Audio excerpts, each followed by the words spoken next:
Welcome to The Explainer. So today, we're going to dive into something that, well, it kind of turns our whole idea of power on its head.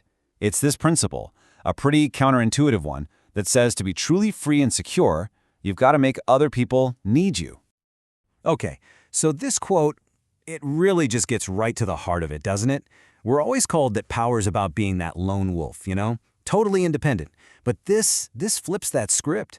It says real, lasting power, it comes from weaving yourself into the lives of others so strategically that eventually they just can't function without you.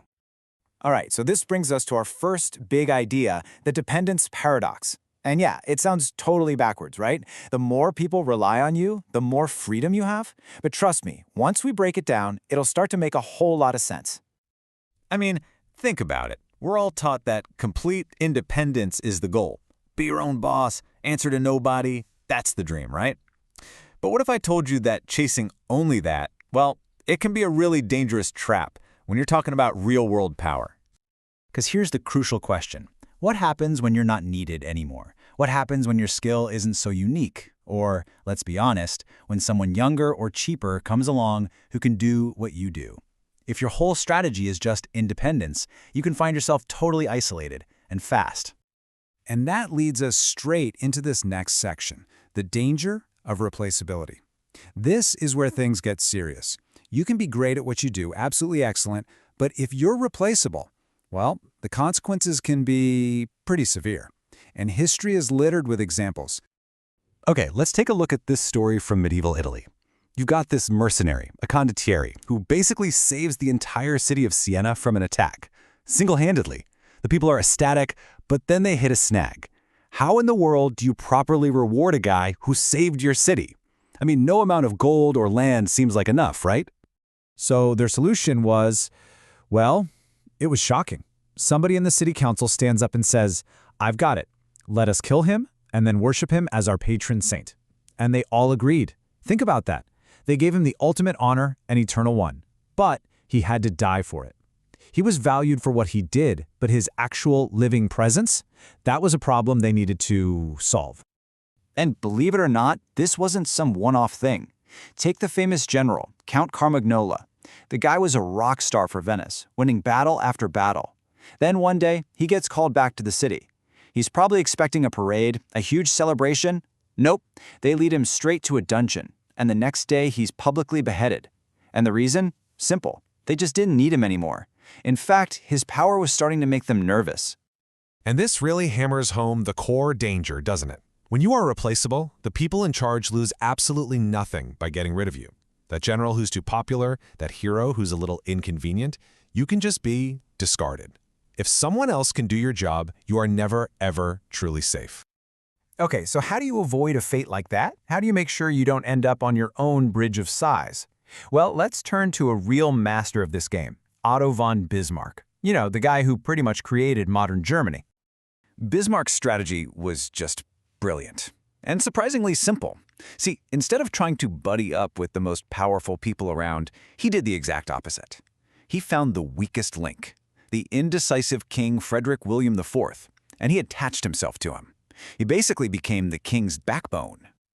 And what you see here is this incredible symbiotic relationship he built. He wasn't just serving the king. No, he made the king's entire reign, his survival, dependent on him. The king was weak, Bismarck was his strength. The king had enemies, Bismarck was his shield. It's amazing. The king's weaknesses literally became the bedrock of Bismarck's power. And that's the genius of it. By making himself the guy the king couldn't live without, Bismarck got all the perks of being in charge. He was running the country, building an empire, but without any of the risks that come with wearing the crown. He was ruling through the king. All right, so how do you actually do this? How do you apply this in the real world? Well, let's get into some specific tactics for making yourself absolutely indispensable. Here's another great story. King Louis XI of France. They called him the Spider King, which tells you a lot. So his court astrologer makes a prediction that comes true, and the king gets spooked. He starts thinking this guy's too powerful, so he decides he's going to have him thrown from a tower. But right before he gives the signal, he called the astrologer in and asks him this one last tricky question. When the astrologer's reply is just perfect, he looks the king in the eye and says, "I shall die just 3 days before your majesty." Wow. In one sentence, he tied his own life directly to the king's. I mean, killing the astrologer now meant tempting fate, right?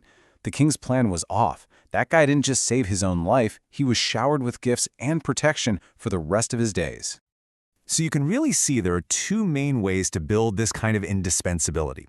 The first path is what you could call intensive power. Think Michelangelo.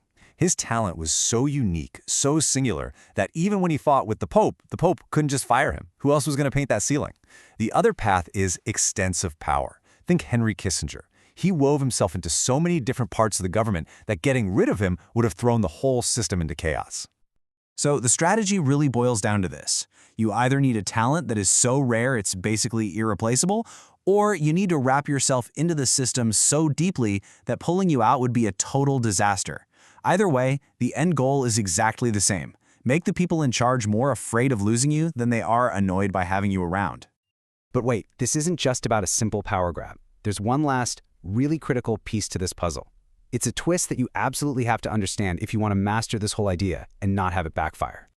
And here it is. Never, ever mistake dependence for friendship or love. This isn't about being liked. You're building a relationship based on necessity and, yeah, a little bit of fear.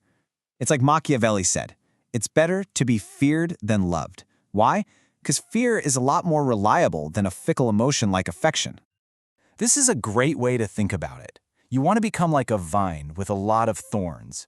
You wrap yourself so tightly around the palace walls, the power structures, that trying to tear you out would be messy, painful, and bloody. After a while, it just becomes way easier for them to let you keep on climbing. And this brings us right back to where we started, but with a twist.